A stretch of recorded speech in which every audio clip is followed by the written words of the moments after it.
وكل بدعة ضلالة وكل ضلالة في النار. فأعوذ بالله السميع العليم من الشيطان الرجيم. بسم الله الرحمن الرحيم.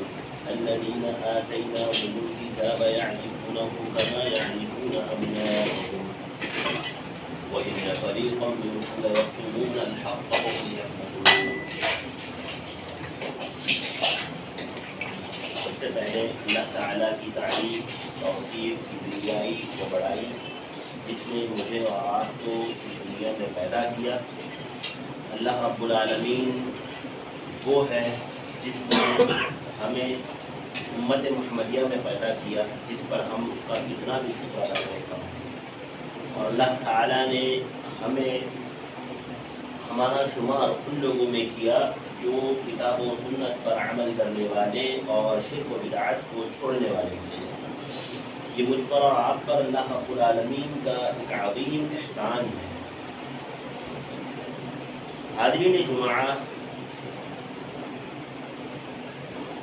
سب سے پہلے یہ کہ میں اور آپ یہاں جمع ہیں تو ہمارا ارادہ یہ ہونا چاہیے کہ انشاءاللہ جو باتیں ہم لوگ یہاں پر کتاب و سنت کی روشنی میں سنیں گے انشاءاللہ ضرور بھی ضرور اس پر عمل بھی کریں گے،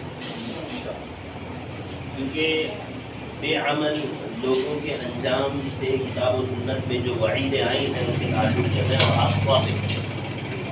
آج جن باتوں کو لے کر میں آپ کے سامنے حاضر ہوا ہوں وہ ہے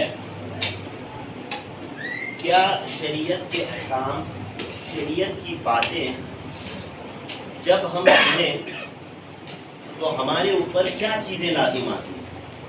یعنی آپ کوئی عمل کر رہے ہیں، کسی نے آپ کو کوئی عمل بتا دیا، پہلے آپ نہیں کرتے تھے، تو کیا آپ کی کیا ذمہ داری بنتی ہے کہ کیا آپ فوراً اب اس پر عمل چالو کر دیں؟ مثال کے طور پر کسی نے کہا کہ بھائی اگر آپ مغرب کے بعد جو ہے فلاں فلاں فلاں فلاں صورتیں پڑھ لیتے ہو تو اللہ تعالیٰ آپ کے لیے اتنی نیکیاں لکھ دے گا، یا آپ کے لیے اتنے اللہ تعالیٰ فوائد لکھ دے گا. تو کیا بندے کو اب کیا کرنا چاہیے؟ کیا اس پر فوراً وہ عمل چالو کر دیں کہ بھائی اللہ کے نبی نے کہا ہے، بس سٹارٹ کر دیا، اب وہ یہ جانے بغیر کہ بھئی یہ کیا ہے، یہ عمل ثابت ہے نہیں ہے، اس کی کوئی دلیل موجود ہے یا نہیں ہے، یا دلیل موجود بھی ہے تو صحیح ہے یا نہیں ہے. یہ ساری چیزیں کیا یہ ایک مسلمان کی، میری اور آپ کی ذمہ داری نہیں بنتی ہے؟ اور جو لوگ اس طرح کی باتیں کہتے ہیں ان کو ہم کیسے سمجھائیں، ان کو کیا بتائیں؟ دیکھیے اللہ رب العالمین نے قرآن مجید میں جہاں کہیں بھی غلط منہج والوں کو، شریعت کے خلاف جن لوگوں کے مناہج ہے، جہاں کہیں بھی اللہ تعالیٰ نے ان لوگوں کو چیلنج کیا نا، تو اللہ تعالیٰ نے ایک ہی بات کہی، صرف ایک ہی، قُلْ هَاتُوا بُرْهَانَكُمْ إِن كُنتُمْ صَادِقِينَ. اگر تم اپنی بات میں سچے ہو تو دلیل لاؤ.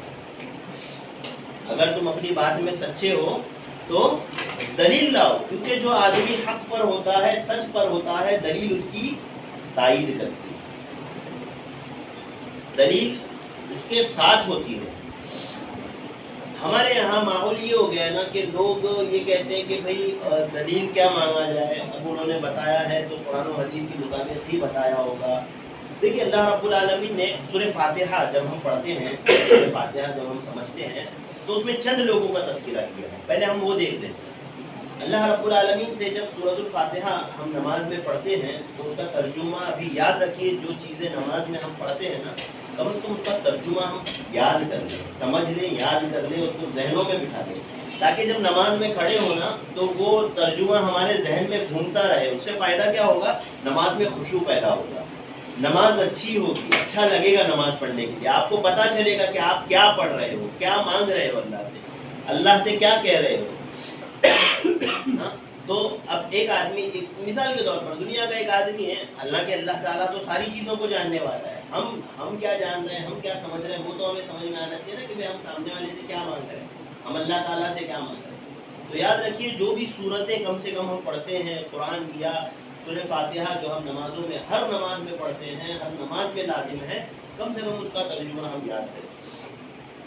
صحیح مسلم کی حدیث ہے، اللہ کے نبی صلی اللہ علیہ وسلم نے فرمایا کہ جب بندہ سورۃ الفاتحہ کی تلاوت کرتا ہے، کہتا ہے الحمدللہ رب العالمین، تمام تعریف اللہ رب العالمین کے لیے ہے. تو اللہ تعالیٰ کہتا ہے حمدنی عبدی کہ میرے بندے نے میری تعریف کی، میرے بندے نے میری تعریف کی. پھر بندہ کہتا ہے الرحمن الرحیم، اللہ تعالیٰ کہتا ہے اثنا علی عبدی، میرے بندے نے میری ثنا بیان کی. بندہ کہتا ہے مالک یوم الدین، اے اللہ تو روز جزا کا مالک ہے. اللہ تعالیٰ کہتے ہیں مجدنی عبدی، بندے نے میری بزرگی بیان کی. ہاں اس کے بعد بندہ کہتا ہے ایاک نعبد و ایاک نستعین، اے اللہ ہم تیری ہی عبادت کرتے ہیں اور تجھی سے مدد مانگتے ہیں. اس کے بعد اللہ رب العالمین کہتے ہیں کہ اس میں سے آدھا میرے لیے ہے، آدھا میرے بندے کے لیے. کیوں؟ ہم پہلے کیا کہہ رہے ہیں کہ اللہ رب العالمین ہم تیری ہی عبادت کرتے ہیں، یہ حصہ اللہ رب العالمین نے کہا کہ یہ میرا ہے. اور جب بندہ کہتا ہے ایاک نعبد و ایاک نستعین اور تجھی سے مدد طلب کرتے ہیں، تو مدد کی کس کو ضرورت ہے؟ ہمیں. تو اللہ تعالیٰ کہتا ہے یہ آدھا حصہ میرے بندے کے لیے. اب اس کے بعد جب آخری کا جو ٹکڑا ہے نا، ہم جب اللہ رب العالمین سے کہتے ہیں کہ اہدنا الصراط المستقیم، اے اللہ تو ہمیں سیدھے راستے پر چلا، صراط الذین انعمت علیہم، کن لوگوں کے راستے پر جن پر تیرا انعام ہوا. اب مجھے یہ بتائیے کہ میں اور آپ نماز میں کھڑے ہو کر کے تو مانگ تو رہے ہیں اللہ رب العالمین سے کہ اللہ تو لوگوں کے راستے پر چلا جس پر تیرا انعام ہوا ہے. کیا ہمیں پتا ہے وہ کون لوگ ہیں جن پر اللہ رب العالمین کا انعام ہوا ہے؟ کیا ہم نے کبھی پڑھا، کبھی سمجھا، کبھی جانا یا جاننے کی کوشش کی؟ صحابہ کرام میں جب کبھی ایسی بات ہوتی ہے تو ان کے اندر ایک تڑپ ہوتی، ایک چاہت ہوتی کہ یہ چیز ہے کیا، میں جانوں، میں سمجھوں، میں سیکھوں. تو میرے اور آپ کے اندر بھی یہ تڑپ ہونی چاہیے کہ جب ہم یہ اللہ رب العالمین سے کہہ رہے ہیں اہدنا الصراط المستقیم صراط الذین انعمت علیہم، کہ اللہ تو ان لوگوں کے راستے پر چلا جس پر تیرا انعام ہوا ہے. تو وہ کون لوگ ہیں جس پر اللہ رب العالمین کا انعام ہوا؟ دیکھیے اس کا جواب خود اللہ رب العالمین نے قرآن مجید میں دیا. اللہ تعالیٰ نے کہا اولئک الذین انعم اللہ من النبیین والصدیقین والشہداء والصالحین. 4 قسم کے لوگوں کا اللہ تعالیٰ نے تذکرہ کیا. کیا انعم اللہ علیہم من النبیین، سب سے پہلے اللہ تعالیٰ نے نبیوں پر اپنا انعام کیا. والصدیقین، صدیقین پر، سچے لوگوں پر. والشہداء، شہداء پر. اور چوتھے صالحین، نیک لوگ. یہ 4 قسم کے لوگوں پر اللہ تعالیٰ نے اپنا انعام کیا. اور ہم اللہ رب العالمین سے اسی بات کی دعا کرتے ہیں کہ اللہ تعالیٰ تو ان لوگوں کے راستے پر ہمیں. اس آیت میں ایک چیز میں آپ کو بتاتا چلوں، علامہ شنقیطی رحمہ اللہ جن کی تفسیر ہے اضواء البیان، ابھی کے دور کے عالم ہیں، بہت پرانے نہیں، ابھی ان کے بیٹے محمد شنقیطی وہ زندہ ہے. ہاں علامہ امین شنقیطی رحمہ اللہ نے بڑی ہی پیاری اور بڑا ہی بہترین جواب دیا اس میں. کن لوگوں کا جو صحابہ کرام کو نعوذ باللہ گالی دیتے ہیں، حضرت ابو بکر کو گالی دیتے ہیں. حضرت علامہ شنقیطی رحمہ اللہ نے کہا کہ دیکھو یہ لوگ حضرت ابو بکر کو گالی دیتے ہیں جبکہ اللہ تعالیٰ نے کہا کہ اللہ تعالیٰ نے ان پر انعام کیا ہے. صدیقین اللہ رب العالمین نے کہا، اور اللہ کے نبی صلی اللہ علیہ وسلم نے حضرت ابو بکر کو کیا لقب دیا تھا؟ صدیق. تو حضرت ابو بکر بھی ان لوگوں میں آ گئے جن پر اللہ رب العالمین کا انعام ہوا ہے. تو عزیز بھائیوں، یہ 4 قسم کے لوگوں کے راستے پر ہم چلنے کی دعا کرتے ہیں. اب آگے ہم لوگ بچنے کی بھی دعا کرتے ہیں. کن لوگوں کے راستے سے؟ ہاں پتہ ہے آپ لوگوں کن لوگوں کے راستے سے؟ اللہ تعالیٰ نے کہا صراط الذین انعمت علیہم غیر المغضوب علیہم ولا الضالین، کہ اللہ تو ان لوگوں کے راستے سے بچا جس پر تیرا غضب نازل ہوا اور جو لوگ گمراہ ہوئے. یہ 2 قسم کے ایسے لوگ ہیں جس سے ہم نماز میں جب بھی ہم نماز پڑھتے ہیں تو ان لوگوں کے راستے سے بچنے کی اللہ رب العالمین سے دعا کرتے ہیں. اب یہ کون لوگ ہیں جن لوگوں پر اللہ تعالیٰ کا غضب نازل ہوا اور جو لوگ گمراہ ہوئے؟ تو اس کے بارے میں خود نبی کریم صلی اللہ علیہ وسلم نے کہا کہ اس سے مراد یہود و نصارہ، عیسائی اور یہود. اب یہاں پر ایک بات سمجھنے کی ہے، میں نے یہاں پر سورہ فاتحہ کے تعلق سے ذکر اس لیے کیا تھا کہ یہاں پر ایک بات سمجھنے کی ہے، وہ یہ کہ دونوں گمراہ ہیں، دونوں غلط ہیں، ہے نا. یہودی بھی غلط ہے، نصرانی بھی غلط ہے، عیسائی بھی غلط ہے، یعنی کرسچنز بھی غلط ہے اور جوز یہودی بھی غلط ہے. لیکن اللہ تعالیٰ نے دونوں میں فرق کیوں کیا؟ یہودیوں کو اللہ تعالیٰ نے کہا کہ ان پر اللہ کا غضب نازل ہوا، اور کرسچن اور نصارہ کو کہا کہ یہ لوگ گمراہ ہو. یہ کیوں فرق اللہ رب العالمین نے کیا؟ دونوں میں فرق کیا اللہ تعالیٰ نے. سبب کیا ہے پتہ ہے؟ اس کا سبب خود اللہ رب العالمین نے قرآن مجید میں ذکر کیا. وہ کیا؟ وہ یہ کہ یہودیوں کی یہ خصلت تھی کہ جب وہ حق کو جانتے اس کا انکار. یہودیوں کی کیا عادت تھی، خصلت تھی؟ اصل میں یہود، آپ کو پتا ہونا چاہیے، یہود یہ پڑھے لکھے لوگ تھے. زمانے میں یہ لوگ پڑھے لکھے لوگ تھے، جانکار لوگ تھے، سمجھدار لوگ تھے. اس کی دلیل میں آپ کو دیتا ہوں. دیکھیے میں ایسی نہیں کہہ رہا، اس کی دلیل میں آپ کو دیتا ہوں. اللہ کے نبی صلی اللہ علیہ وسلم جب آپ اپنے چچا ابو طالب کے ساتھ تجارت کرنے کے لیے شام کے سفر پر روانہ ہوئے، شام کے سفر پر نکلے تجارت کرنے کے لیے. چھوٹے سے تھے اللہ کے نبی، حضرت ابو طالب نے، آپ کے چچا نے ان کو تجارت کے لیے لے کر کے گئے. تو راستے میں ایک راہب نے اللہ کے نبی صلی اللہ علیہ وسلم کی صفات کو دیکھ کر کے پہچان لی. ہے نا، پتا ہوگا آپ لوگوں کو، واقعہ سیرت میں بڑا مشہور واقعہ ہے. ہاں، کہ ایک راہب نے، جو راہب یعنی پادری، یہودیوں کا پادری، یہودیوں کا عالم، اس نے اللہ کے نبی صلی اللہ علیہ وسلم کو دیکھا اور آپ کی صفات کو دیکھ کر کے پہچان لیا کہ یہی وہ بندہ ہے، یہی وہ شخص ہے جس کے تعلق سے ہماری کتابوں میں موجود ہے کہ اس کو آگے جا کر کے نبی بنایا جانے والا ہے. کیونکہ اللہ تعالیٰ نے آپ کی صفات اتنی واضح بیان کر دی ہے، کتاب و سنت میں اتنی واضح بیان کر دی ہے کہ ہر کوئی آدمی، پڑھا لکھا سمجھدار آدمی اس کو سمجھ سکتا ہے، اس کو پرکھ سکتا ہے، اس کو جان سکتا ہے. لہذا وہ یہودی عالم نے اللہ کے نبی کی صفات کو دیکھ کر کے اللہ کے نبی کو پہچان لیا. اور ابو طالب سے کیا کہا کہ اسے فوراً واپس لے جاؤ، ورنہ کہیں ایسا نہ ہو شام کے یہودی جو راہب ہے وہ اس کو دیکھ کر کے جان لے اور اس کو قتل کر دیں گے. کیونکہ یہودیوں کو یہ چڑ تھی نا کہ اللہ تعالیٰ نے اس نبی کو ہمارے درمیان سے نہیں بھیجا بلکہ عرب کی سرزمین سے بھیجا. ورنہ سارے انبیاء کس نسل سے تھے؟ بنی اسرائیل کی نسل سے تھے، یہودیوں کی نسل سے تھے. اللہ تعالیٰ نے یہ آخری پیغمبر جو بھیجا وہ عربی نسل بھیجا. لہذا یہ اس چڑ میں وہ لوگ کہیں محمد کو قتل نہ کر دیں، اسی لیے تم اس کو لے کر کے صلی اللہ علیہ وسلم. تو ہمیں کیا پتا چلا کہ یہودی پڑھے لکھے تھے، اس زمانے میں جانکار تھے. اللہ تعالیٰ نے کیا کہا؟ دیکھیے اللہ تعالیٰ خود کہتا ہے الذین آتیناہم الکتاب یعرفونہ کما یعرفون ابناءہم. اے نبی آپ پریشان مت ہوئیے، یہ یہود جو آج آپ کا انکار کر رہے ہیں یہ آپ کو اس طرح سے پہچانتے ہیں جیسے وہ اپنے بچوں کو پہچانتے ہیں، جیسے وہ اپنی اولاد کو پہچانتے ہیں. اللہ تعالیٰ نے واضح طور پر کہہ دیا کہ یہ لوگ اس طرح سے آپ کو جانتے ہیں جیسے اپنی اولاد کو جانتے ہیں. کون باپ ہے جو اپنی اولاد کو نہ جانتا؟ ہر باپ اپنی اولاد کو جانتا ہے، سمجھتا ہے، پہچانتا ہے، کیونکہ اس کی زندگی باپ کے سامنے واضح ہوتی ہے، اس کے دلائل باپ کے سامنے واضح ہوتے ہیں. اللہ تعالیٰ نے اسی کا ذکر کیا کہ یہ یہودی اے نبی آپ کو اسی طرح جانتے ہیں جیسے اپنے بچوں کو جانتے ہیں کہ آپ اللہ کے نبی ہیں. لہذا اس کے باوجود ان لوگوں نے انکار کیا تو اللہ تعالیٰ نے ان کو کیا کہا؟ مغضوب علیہم، ان لوگوں پر اللہ کا غضب ہے.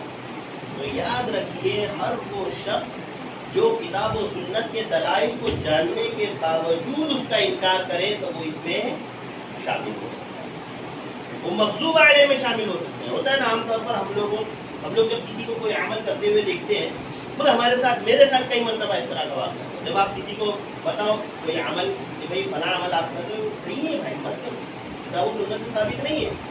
ہاں تو اس سے پوچھو آپ کو یہ کس نے بتایا، تو وہ کہے گا بھائی فلاں شخص نے بتایا تھا، فلاں آدمی نے بتایا تھا. اس کو یاد بھی نہیں ہے کس نے بتایا تھا، لیکن وہ عمل چھوڑنے کے لیے تیار ہے. سبب کیا ہے، وجہ کیا ہے؟ ایک زمانے سے کرتے چلے آ رہے ہیں. ایک آدمی کی عمر 30 سال ہے بھائی، 25 سال سمجھو 20 سال، جب سے سمجھ شعور آیا ہے تب سے یہ عمل میں نے اسٹارٹ کیا ہے، میں نے جانا ہے. اب میں کیسے اس کو چھوڑ دوں؟ اب ان کے دلائل کیا ہوتے ہیں؟ بھائی ہمارے امی ابا، ہمارے دادا دادی، نانا نانی یہ کیا کرتے تھے. جبکہ اللہ تعالیٰ نے قرآن مجید میں واضح طور پر ذکر کر دیا کہ جب کبھی مشرکین کے سامنے اللہ کے نبی صلی اللہ علیہ وسلم دلائل پیش کرتے تو وہ کیا کہتے؟ انا وجدنا آباءنا وانا علی آثارہم مقتدون، کہ ہم نے تو ہمارے باپ داداؤں کو بھائی ایسے ہی کرتے ہوئے پایا ہے، ہم بھی یہی کریں، ہم اس سے پیچھے ہٹنے والے ہیں. تو یاد رکھیے ہر وہ شخص جو کتاب و سنت کے صحیح دلائل کو جان کر کے، جان بوجھ کر کے اس کا انکار کرتا ہے تو وہ اس زمرے میں شامل ہو سکتا ہے. تو ہمیں اس زمرے میں بھی شامل نہیں ہونا ہے. دوسرا، اللہ تعالیٰ نے عیسائیوں کو، کرسچنس کو گمراہ کہا، سبب کیا ہے؟ سبب یہ ہے کہ وہ لوگ پڑھے لکھے نہیں تھے، وہ لوگ ان پڑھ تھے، وہ لوگ جانکار نہیں تھے، سمجھدار نہیں تھے. وہ لوگ کیا کرتے تھے؟ اپنے آبا و اجداد کی، جیسے کہ میں نے دلیل آپ کو دی نا ابھی، جو مشرکین کا عمل تھا نا وہی عیسائیوں کا بھی عمل ہے. وہ یہی کرتے تھے، اپنے آبا و اجداد کی پیروی کرتے تھے. بس بھائی ہم نے اپنے باپ داداؤں کو اسی پر پایا ہے، کیونکہ وہ لوگ زیادہ پڑھے لکھے اس دور کے نہیں تھے، وہ سمجھدار نہیں تھے. یہودی یاد رکھیے ہمیشہ سے ایسے ہی رہے اور آج بھی ساری دنیا پر قبضہ کیے. تو عیسائیوں کے تعلق سے اللہ رب العالمین نے اسی لیے ان کو گمراہ کہا کیونکہ وہ اپنے آبا و اجداد کی پیروی کرتے تھے. اپنے آبا و اجداد پڑھے لکھے نہیں تھے دادا، اور وہ لوگ دلائل کو نہیں سمجھتے تھے، لہٰذا وہ اپنے یعنی جانتے تھے اپنے آبا و اجداد کی، اس کے باوجود پیروی کرتے تھے. تو ہم نے یہ دیکھا کہ اللہ تعالیٰ نے واضح طور پر اس منہج کا بھی رد کر دیا. ایک تو حق کو جان کر انکار کرنا، وہ تو مغضوب علیہ ہے، اور دوسرا بغیر جانے کے بس بھائی اپنے آبا و اجداد کی پیروی کرتے ہوئے آ رہے ہیں، ہم وہی کریں گے. جو لوگوں نے یہی کہا تو سمجھو وہ گمراہ. یاد رکھیے آدمی کہتا ہے نا کہ نہیں بس ہم نے وہی پایا، ہم نے وہی سمجھا، وہی کریں گے. اور ان لوگوں کو یہ سوچ ہوتی ہے، ان لوگوں کی یہ سمجھ ہوتی ہے کہ بس اب ہم کو پتہ نہیں ہے تو اللہ تعالیٰ اس پر ہمارا مواخذہ بھی نہیں کرے گا. میں یہ کہتا ہوں کہ جب آدمی دنیا میں جاتا ہے، جب وہ مارکیٹ میں کوئی سامان خریدتا ہے، اگر وہ ایک سیب بھی خریدنے جاتا ہے تو وہ 4-5 مرتبہ اس کو الٹ پلٹ کر کے دیکھتا ہے کہ بھئی یہ اچھا ہے کہ نہیں، کہیں سے خراب تو نہیں ہے، ہاں کہیں سے اچھا بگڑا ہوا تو نہیں ہے. وہ 1 مرتبہ 10 مرتبہ الٹ پلٹ کر کے دیکھتا ہے. لیکن جب کتاب و سنت کی یا دین کی کوئی بات ملتی ہے تو بس جہاں سے ملا لپیٹ لو، لے لو. یہ مت جانو کہ بھئی حق ہے یا سچ ہے. لوگ دلیل بھی دیتے ہیں پر بڑی عجیب و غریب. آپ حیران ہوں گے جب آپ ایسے لوگوں کو کہو نا کہ بھئی ایسا مت کرو تو وہ کیا کہتے ہیں؟ ارے بھائی کیوں نہیں کرنے کا؟ شیطان، اللہ تعالیٰ نے، اللہ کے نبی صلی اللہ علیہ وسلم نے شیطان کی بات کو قبول کرنے کا حکم دیا جب وہ حق کہے، جب وہ صحیح بات کہے تب شیطان کی بات کو بھی قبول کرنے کا حکم اللہ کے نبی نے دیا ہے. ہاں وہ یاد ہوگی آپ کو روایت، ایت الکرسی والی روایت حضرت ابو ہریرہ والی، کہ حضرت ابو ہریرہ کو مال غنیمت کا اللہ کے ایک کھجور کا ذمہ دار، بیت المال کی کھجور کا ذمہ دار اللہ کے نبی صلی اللہ علیہ وسلم نے بنایا حضرت ابو ہریرہ کو. تو شیطان رات میں آ کر کے ان سے مانگنے لگا، اپنے گھر والوں کا جو ہے جھوٹ کہنے لگا. تو حضرت ابو ہریرہ نے دے دیا. اللہ کے نبی کے پاس صبح آئے تو اللہ کے نبی صلی اللہ علیہ وسلم نے حضرت ابو ہریرہ کے بتانے سے پہلے بتا دیا کہ کل رات کے تمہارے قیدی کا کیا ہوا. حضرت ابو ہریرہ کا اللہ کے نبی وہ تو اپنے گھر والوں کا رونا رو رہا تھا، بیوی بچوں کا، لہٰذا میں نے دے دیا. اللہ کے نبی نے کہا وہ جھوٹ کہتا ہے، وہ کل پھر آئے گا. دوسرے دن پھر آیا، پھر ویسے ہی معاملہ ہوا، پھر رونا رویا. حضرت ابو ہریرہ نے کہا نہیں میں اللہ کے نبی کے پاس تجھے پیش کروں گا. کہا نہیں مجھے معاف کر دو، میں نہیں آؤں گا اگلی بار. پھر انہوں نے چھوڑ دیا رحم کھا کر کے، ترس کھا کر کے. مسلمان اتنے رحم دل ہوتے ہیں، سوچیے. حضرت ابو ہریرہ کہتے ہیں وہ اللہ کے نبی کے پاس آئے، پھر واقعہ بیان کیا. اللہ کے نبی نے کہا، پھر اس نے جھوٹ کہا، پھر وہ کل آئے. جب تیسرے دن وہ آیا تو اس نے حضرت ابو ہریرہ نے پکڑ لیا اس کو اور کہا کہ نہیں اب تو شیطان ہے، تجھے میں اللہ کے نبی کے پاس پیش کروں گا. اس نے کیا کہا کہ نہیں تم مجھے چھوڑ دو، میں تمہیں ایک ایسی چیز سکھاؤں گا کہ جب وہ تم پڑھ لو گے تو تم اللہ کی امان میں ہو جاؤ گے، میں تمہارے پاس نہیں آؤں. تو کیا ہے؟ ایت الکرسی اس نے سکھا. بھائی دیکھو نا، ہے نا ایت الکرسی قرآن میں بھی. اب ہم کو عمل کرنا چاہیے اس پر، تو جس سے بھی دلیل ملے لے لو. تو میرے بھائیوں کیا یہ بات صحیح ہے؟ کیا حضرت ابو ہریرہ نے جب شیطان سے سنا کہ بھائی ایت الکرسی پڑھنی چاہیے تو انہوں نے خود سے پڑھنا چالو کر دیا؟ نہیں. وہ کیا کیے، جب صبح ہوئی تو وہ اللہ کے نبی کی خدمت میں آئے، اللہ کے نبی کے سامنے پورا واقعہ بیان کیا. اور جب اللہ کے نبی صلی اللہ علیہ وسلم نے اس کی تصدیق کی، کہا کہ نہیں اس نے سچ کہا، تب حضرت ابو ہریرہ نے اس عمل کو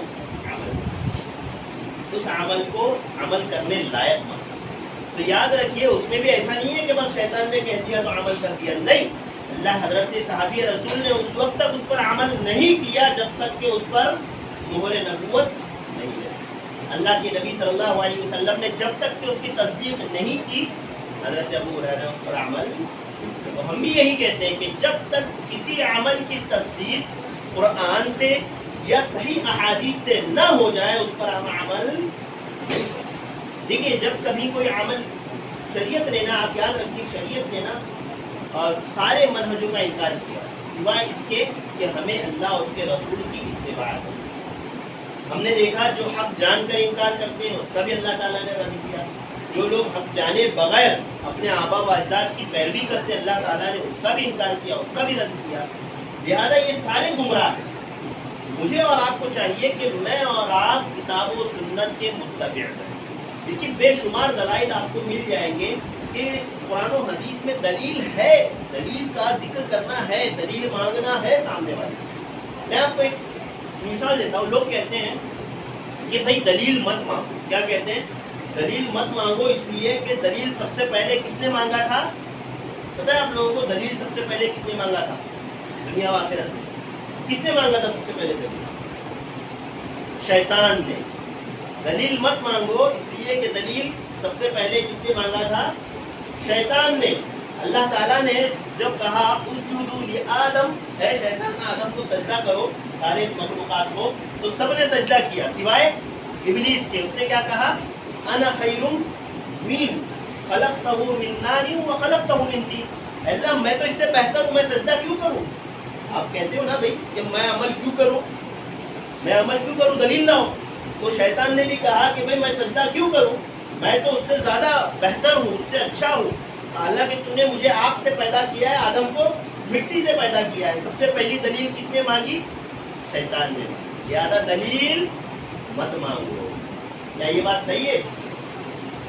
کیا یہ بات صحیح ہے؟ بالکل نہیں۔ کیوں؟ کیونکہ دلیل شیطان نے اس شخص سے مانگی جس سے دلیل، اس شخصیت سے، اس ذات سے دلیل مانگی جس سے دلیل نہیں مانگی جاتی۔ وہ خود ایک دلیل ہے، وہ ذات خود ایک دلیل ہے۔ اب ایک مثال کے طور پر اس کو انسان نہ دیکھیے کیسا ہے نا، جو بھی دلائل لوگ ذہنی عقلی دیتے ہیں نا، انسان اس کا حل عقل سے کر سکتا ہے آسانی سے۔ آپ کسی آفس میں جاب کر رہے ہو، کام کر رہے ہو، اور باس آپ کو بولے کہ بھائی فلاں کام کرو، تو آپ باس سے یہ پوچھو گے کہ بھائی کیوں کروں، میں کس نے کہا کرنے کے لیے، میں کیوں کروں، پوچھو گے؟ آپ نہیں پوچھو گے۔ جب کہ اس کے آفس کا کوئی ورکر آپ سے کہے کہ بھائی فلاں کام کرو، تو آپ اس سے یہ بات پوچھ سکتے ہو کہ بھائی کس نے بولا ہے، کس نے کہا ہے نا؟ جب آدمی باس سے سوال کرنے لگتا ہے تو پھر کیا کرتا ہے؟ باس آفس کے باہر کر دیتا ہے۔ کام کرنے والوں سے آپ پوچھ سکتے ہو کہ بھائی کیا دلیل ہے آپ کے پاس، کس نے کہا کرنے کے لیے، کس نے بولا مجھے کرنے کے لیے، لیکن باس سے سوال آپ نہیں کر سکتے ہو کیونکہ وہ خود دلیل ہے، اس کا بولنا ہی آپ کے لیے دلیل ہے۔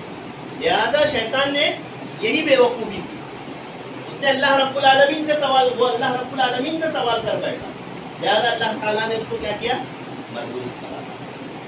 تو یاد رکھیے ہم اللہ تعالیٰ سے سوال نہیں کر رہے، ہم کہہ رہے ہیں کہ بھائی اللہ کی بات ہمارے سامنے پیش کر دو تاکہ ہم بھی عمل کر سکیں۔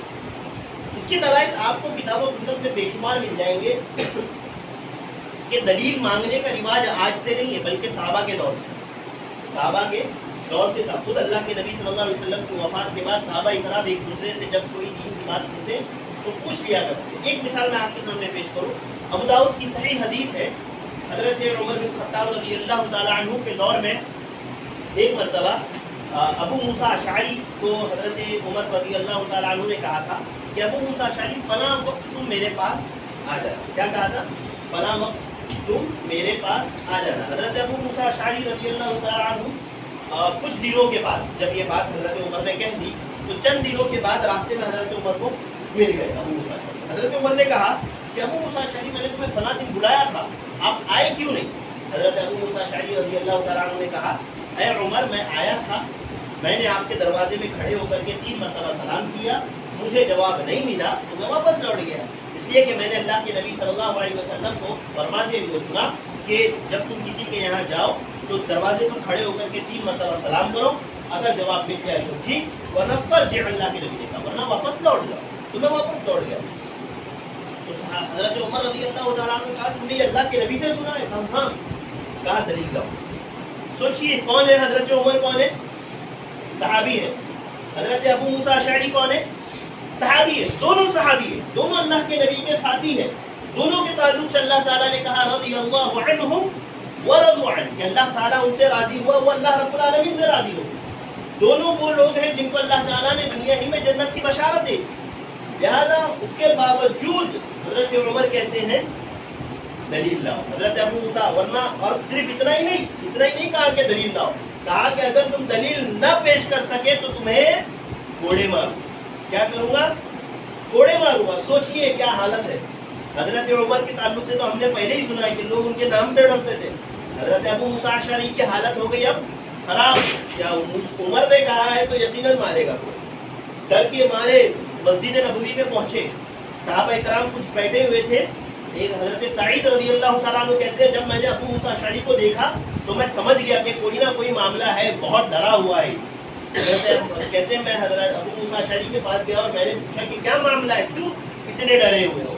تو انہوں نے سارا واقعہ بیان کیا اور کہا کہ عمر نے کہا ہے کہ دلیل لاؤ ورنہ مجھے کوڑے مارے. حضرت سعید رضی اللہ تعالیٰ عنہ نے کہا یہ بات تو ہم میں سے بچہ بچہ ہے. کیا کہا تھا؟ جملہ غور کیجیے, جملہ سمجھیے. یہاں پر بھی ایک چیز میں آپ کے سامنے واضح کرنا چاہتا ہوں. انہوں نے حضرت سعید کا کیا جملہ تھا کہ ہمارے یہ حدیث یہ بات ہم میں کا بچہ بچہ ہے. یعنی اس بات کو حضرت عمر کو نہیں پتا جو اس مجلس کے, جو اس جگہ کے بچوں کو پتا. تو اس سے ایک بات یہ معلوم ہوتی ہے کہ ضروری نہیں ہے کہ ہر شخص کو ہر چیز کا علم ہو. نہیں ضروری ہے, کیونکہ وہ صحابی کو نہیں تھی. حضرت عمر آپ کو پتا ہے ایسا نہیں کہ حضرت عمر علم حاصل نہیں کرتے تھے. وہ اتنے محتاط تھے علم حاصل کرنے میں کہ اللہ حضرت عمر نے, میں نے پچھلی مرتبہ آپ کے سامنے رکھا تھا کہ جب ان کو کام کرنے کا بھی موقع آتا نا تو وہ اپنی باری مقرر کر لیتے تھے. ایک صحابی کے ساتھ, اپنے انصاری پڑوسی کے ساتھ وہ باری مقرر کر لیتے تھے کہ جس دن میں کام پہ جاؤں گا تم اللہ کے نبی کے سامنے جا کر کے جو چیزیں سیکھو گے وہ مجھے آ کر کے بتانا. جس دن تم کام پہ جاؤ گے میں اللہ کے نبی کے پاس جا کر کے سیکھ کر کے وہ چیز تمہیں بتاؤں گا. اتنا کوشش کرنے کے باوجود یہ حدیث ان تک نہیں پہنچی تھی. تو حضرت ابو موسیٰ اشعری نے ان کو ساتھ لیا اور لے گئے حضرت عمر کے سامنے کھڑے کر دیا. کہا کہ دیکھو ان کے پاس انہوں نے بھی اللہ کے نبی صلی اللہ علیہ وسلم سے یہ بات سنی, انہوں نے تصدیق کر دی. تو حضرت عمر رضی اللہ تعالیٰ عنہ نے حضرت ابو موسیٰ اشعری سے ایک جملہ کہا تھا. وہ کیا کہ ابو موسیٰ اشعری میں تم پر تہمت نہیں لگاتا, میں تم پر جھوٹ کی تہمت نہیں لگاتا, ولیکن اتخوف علینا, لیکن میں اس بات سے ڈرتا ہوں کہ لوگ اللہ کے نبی صلی اللہ علیہ وسلم پر جھوٹی باتیں بیان کریں. اللہ کے نبی کے تعلق سے جھوٹی باتیں بیان کرنے لگے, بس میں اس بات سے ڈرتا ہوں, اسی لیے میں نے تم سے. اور ایسے بے شمار مثالیں آپ کو مل جائیں. تو عزیز بھائیوں دوستوں, جب ہمارا دیکھیے کیا فریضہ ہے کہ جب ہم کبھی کسی سے کوئی بھی کتاب و سنت کی کوئی بھی عمل سنیں, کوئی بھی بات سنیں دین کی, تو سب سے پہلے ہم یہ دیکھیں کہ بھائی وہ بات کتاب و سنت سے ثابت ہے یا نہیں, کتاب و سنت سے ثابت ہے یا نہیں ہے, اور کیا اگر وہ حدیث ہے تو کیا وہ حدیث صحیح ہے یا نہیں, عمل کرنے لائق ہے یا نہیں. یاد رکھیے یہ میری اور آپ کی ذمہ داری ہے. ورنہ اگر ہم یہ سوچیں گے کہ بھائی ہم اس لائق نہیں ہیں, ہم کو بس جو سنا, جو سمجھا, جو ملا اس پر عمل کرنا ہے, تو اللہ تعالیٰ نے کہا نا کہ عمل کی قبولیت کی بنیاد دو چیزوں پر ہے. عمل کی قبولیت کی بنیاد کتنی چیزوں پر ہے؟ دو چیزوں پر. اس میں سب سے پہلی چیز کیا ہے؟ اخلاص. اللہ تعالیٰ نے کہا وَمَا أُمِرُوا إِلَّا لِيَعْبُدُوا اللَّهَ مُخْلِصِينَ لَهُ الدِّينَ, کہ ہمیں اس بات کا حکم دیا ہے کہ جب کوئی عمل ہم کریں تو اس کو دین کو اللہ کے لیے خالص کرتے ہوئے کریں. اخلاص. اور دوسرا اتباع سنت. من عمل عملا ليس عليه امرنا فهو رد, کہ جس کسی نے ایسا کوئی عمل کیا جو عمل کتاب و سنت کے مطابق نہیں ہے یا اللہ کے نبی کی بات کے مطابق نہیں ہے تو وہ عمل کیا ہے؟ تو عزیز بھائیوں دوستوں, یہ چیزیں جو میں آپ کے سامنے بیان کر رہا ہوں یہ بہت زیادہ اہم ہے. مجھے اور آپ کو ان چیزوں کو ذہن میں رکھنا چاہیے, مجھے اور آپ کو ان چیزوں کو یاد کرنا چاہیے, سمجھنا چاہیے. تو ہمیں یاد رکھیے بے شمار دلائل, دیکھیے کتاب و سنت میں جب کبھی دلیل ہمیں مل جائے وہ صحیح ہو تو اس پر عمل کرنا لازمی ہے, اس پر عمل کرنا ضروری ہے. اور اس کی بے شمار مثالیں ہمیں اس کی بھی مل جائیں گی کتاب و سنت. ایک مثال میں آپ کے سامنے رکھ دیتا ہوں. حضرت عثمان بن عفان رضی اللہ تعالیٰ عنہ کے دور میں ایک آدمی آیا, حضرت عثمان سے شکایت کرنے لگا کہ میری بیوی کو 6 مہینے کے بعد بچہ پیدا ہوگا, 6 مہینہ ہوتے ہی اس کو بچے کی ولادت ہو گئی میرے گھر میں. اب ایسا تو ہوتا نہیں ہے, لہذا اس نے زنا کیا. کیا تہمت اس نے لگا دی بیوی پر؟ اس نے زنا کیا ہے. 6 مہینے میں بچہ 6 مہینے کے بعد بچہ پیدا ہو گیا فوراً، اور ایسا ہوتا نہیں ہے، لہٰذا اس نے زنا کیا ہے۔ حضرت عثمان رضی اللہ تعالیٰ عنہ نے سوچا کہ ہاں بھائی ایسا تو ہوتا نہیں ہے عام طور سے، تو ایسا ہو گیا لہٰذا اس نے زنا کیا۔ حضرت عثمان نے حکم دے دیا اس کو رجم کر۔ سوچیے کتنی بڑی بات ہے، ایک عورت کو جس کو رجم کرنے کا حکم دیا گیا ہے، کیوں؟ اس کے گھر میں 6 مہینے میں بچے کی ولادت ہو گئی، 6ٹھے مہینے پر، 6ٹھا مہینہ ہوتے ہی اس کے بچے کی ولادت ہو گئی، لہٰذا کہا کہ یہ تو زانیہ ہے، اس نے تو زنا کیا ہے، لہٰذا اس کو لے جا کر کے رجم کر۔ جب یہ بات حضرت علی رضی اللہ تعالیٰ عنہ کے پاس پہنچی تو حضرت علی بھاگتے ہوئے عثمان کے پاس آئے، کہا عثمان یہ کیسا حکم تم نے دے دیا جو صراحتاً قرآن کے خلاف ہے؟ کہا ایسے کیسے، بتائیے کیا معاملہ ہے؟ حضرت علی رضی اللہ تعالیٰ عنہ کہتے ہیں اللہ تعالیٰ نے کہا کہ والوالدات یرضعن اولادہن حولین کاملین، اور وہ حملہ وفصالہ 30 شہر، اللہ تعالیٰ نے کہا کہ عورت کا بچہ پیدا کرنے کی اور اس کو دودھ پلانے کی مدت کتنی ہے؟ 30 مہینہ۔ وحملہ وفصالہ 30 شہر، اللہ تعالیٰ نے کہا کہ عورت کا بچے کے پیدا کرنے کی اور اس کو دودھ پلانے کی مدت کتنی ہے؟ 30 مہینہ، 30 مہینہ۔ اور پھر ایک اور جگہ اللہ تعالیٰ نے کہا والوالدات یرضعن اولادہن حولین کاملین، کہ جب عورت اپنے بچوں کو دودھ پلائے تو کتنا پلائے؟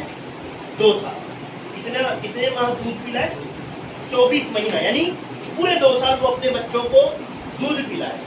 اب حضرت علی نے کہا کہ دیکھو ایک طرف اللہ تعالیٰ کہہ رہے ہیں کہ بچے کے پیدا ہونے کی اور اس کو دودھ پلانے کی مدت 30 مہینہ ہے، اور بچے کو دودھ پلانے کا جو اصل وقت ہے وہ کتنا ہے؟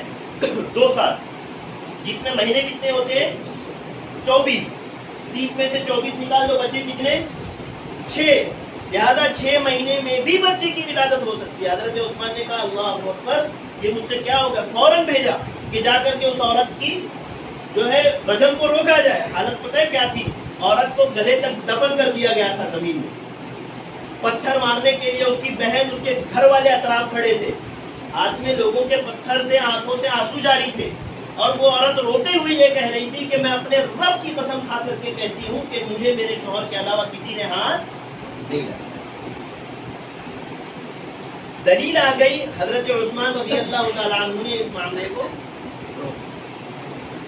تو ضروری نہیں ہے کہ ہر کسی کے پاس ہر چیز کی دلیل ہو، ہمیں چاہیے کہ جب کبھی ہمیں کوئی بھی عمل کے تعلق سے پتہ چلے، ہم اگر اتنی طاقت رکھتے ہیں کہ بھئی ہم جا کر کے خود ڈھونڈ سکے تو ڈھونڈ لیں، اگر نہیں ڈھونڈ سکتے تو کم سے کم اتنا تو کر سکتے ہیں، کسی عالم کے پاس جائیں، بیٹھیں، ان سے پوچھ لیں کہ بھئی یہ عمل کتاب و سنت میں ہے یا حدیث نمبر ہے۔ اگر آپ کے پاس، آج تو اپلیکیشنز اتنے ہو گئے حدیثوں کے کہ اس کا کوئی شمار نہیں کیا جا سکتا، چاہے آپ کو انگلش میں ہو چاہیے، اگر آپ کو اردو میں چاہیے، جس بھی لینگویج میں چاہیے آپ کو مل جائے، حدیث نمبر خالی آپ کو پتہ چل جائے تو آپ چیک کر سکتے ہو کہ بھئی یہ حدیث صحیح ہے یا نہیں۔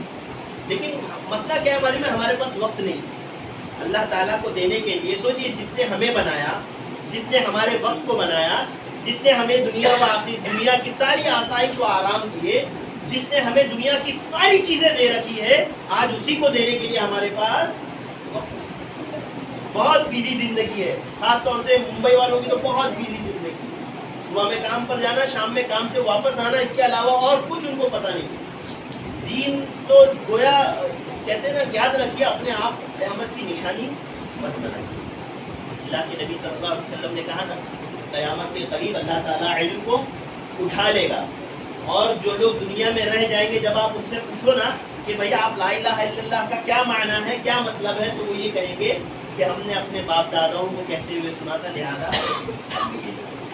اور آج ماحول دیکھیے آپ، کالج اسکولس کے بچوں کو نہیں پتہ ہوتا ہے کہ بھئی لا الہ الا اللہ محمد رسول اللہ کا کیا معنی، کیا مفہوم، کیا اس کے تفاوت ہے۔ لہذا مجھے اور آپ کو چاہیے کہ میں اور آپ اس طرح نہ بنیں۔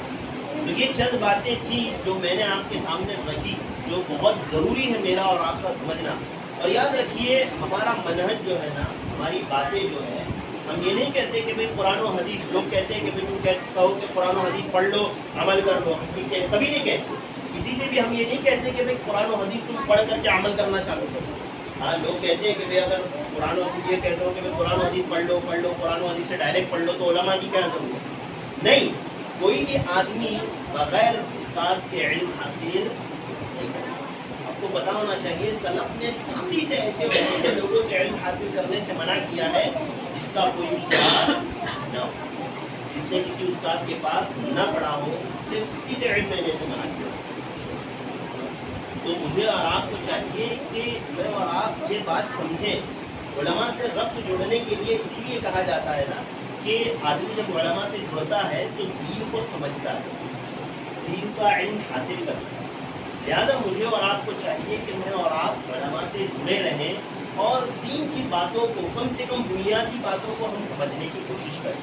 ہاں، بنیادی باتوں کو، جو چیز کی مجھے اور آپ کو دین اور آخرت، صبح جس طرح نماز، آپ کو پتہ ہے جس طرح نماز فرض ہے، بس 2 منٹ میں اپنی بات ختم کروں گا، جس طرح سے نماز فرض ہے، جس طرح سے روزے فرض ہے، اس طرح سے دین کا اتنا علم حاصل کرنا جس کا دن و رات میں مجھے اور آپ کو ضرورت پڑتی ہے، وہ بھی فرض ہے، وہ بھی فرض ہے۔ ہاں، طلب العلم فریضۃ علی کل مسلم، یعنی اتنا علم حاصل کرنا جس کی ضرورت مجھے اور آپ کو دنیا اور آخرت کے لیے پڑتی ہے، دنیا میں پڑتی ہے، چاہے دنیا میں ہو چاہے دینی معاملات میں ہو، جتنے علم کی ضرورت مجھے اور آپ کو پڑتی ہے اتنا علم حاصل کرنا فرض ہے، اور بہت سارے لوگ اس فریضے سے بے خبر ہیں۔ لہٰذا یہ چند باتیں تھی جو میں نے آپ کے سامنے رکھی، امید کرتا ہوں آپ لوگوں کو سمجھ میں آئی ہوگی، اور بہت آسانی سے، بہت صاف اور واضح الفاظ میں یہ باتیں میں نے آپ کے سامنے رکھی ہیں۔ تو جب کبھی کوئی دین کی بات کسی سے ہم سنیں تو سب سے پہلے اس پر یہ دیکھیں کہ وہ شخص بولنے والا کون ہے، وہ بولنے والے کی کیا شخصیت ہے، کیا حقیقت ہے۔ ہاں، دوسرا یہ کہ ہم یہ دیکھیں کہ بھئی جو بات وہ بول رہا ہے وہ کتاب و سنت کے مطابق ہے یا نہیں ہے، وہ کتاب و سنت کے مطابق ہے یا نہیں، اور جب وہ کتاب و سنت کے مطابق ہے اور وہ حدیث ہے تو کیا وہ حدیث صحیح ہے یا نہیں ہے، یہ چیک کرنا، یہ دیکھنا میری اور آپ کی ذمہ داری ہے۔ اگر صحیح ہے تو عمل کرنا ہے، اس کا انکار نہیں کر سکتے، اور اگر ضعیف ہے تو اس پر عمل نہیں کر سکتے۔ یہ نہیں کہہ سکتے کہ ہمارے آبا و اجداد باپ دادا کرتے تھے لہٰذا ہم نہیں کرتے۔ تو ناظرین، یہ تو بھائیوں، عزیز دوستوں، یہ چند باتیں تھیں جو میں نے آپ کے سامنے رکھی، امید کرتا ہوں آپ لوگوں کو سمجھ میں آئی ہوگی۔ اللہ تعالیٰ سے دعا کرتے ہیں اللہ تعالیٰ مجھے اور آپ کو دین کو سمجھنے کی توفیق عطا فرمائے، دینی چیزوں کو یاد رکھنے کی توفیق عطا فرمائے۔ اللہ تعالیٰ مجھے اور آپ کو خطاؤں سے، غلطیوں سے محفوظ رکھے۔ اللہ تعالیٰ مجھے اور آپ کو دین پر عمل کرنے والا بنائے، دین کا علم حاصل کرنے والا بنائے، علمی مجلسوں میں بیٹھنے والا بنائے، علماء سے ربط قائم کرنے والا بنائے، نمازوں کا پابند بنائے، عبادات کا پابند بنائے۔ اللہ رب العالمین مجھے اور آپ کو برائیوں سے محفوظ رکھے۔ اللہ تعالیٰ ہمارے کیے ہوئے گناہوں کو معاف فرمائے۔ اللہ ہمارے صغیرہ کبیرہ سارے گناہوں کو معاف فرمائے۔ اللہ کو ہمیں نمازوں کا پابند بنا، ہمیں دین کا پابند بنا، ہمیں رشتے جوڑنے والا بنا، رشتے توڑنے سے بچا۔ اللہ رب العالمین کو ہمیں قرآن و سنت کو پڑھنے کی توفیق عطا فرما، اس کو سمجھنے کی توفیق عطا فرما، اس پر عمل کرنے کی توفیق عطا فرما۔ اللہ جو مسلمان پریشان حال ہے ان کی پریشانیوں کو دور فرما۔ اللہ جو مقروض ہے ان کے قرض کی ادائیگی کے صحیح اسباب، حلال اسباب عطا فرما۔ اللہ جو بیمار ہے انہیں شفا عاجلہ، شفا کاملہ نصیب فرما۔ اللہ رب العالمین جو بے روزگار ہے، خاص طور سے لاک ڈاؤن کے بعد بہت لوگوں کے حالات خراب رہے ہیں، اللہ جو بے روزگار ہے اللہ انہیں حلال روزی عطا فرما۔ اللہ رب العالمین تو ہمیں جب تک دنیا میں زندہ رکھ، اسلام پر زندہ رکھ، جب بھی ہمارا خاتمہ ہو خاتمہ بہتر ہو۔ آمین۔ بارک اللہ لنا و لکم فی القرآن العظیم و نفعني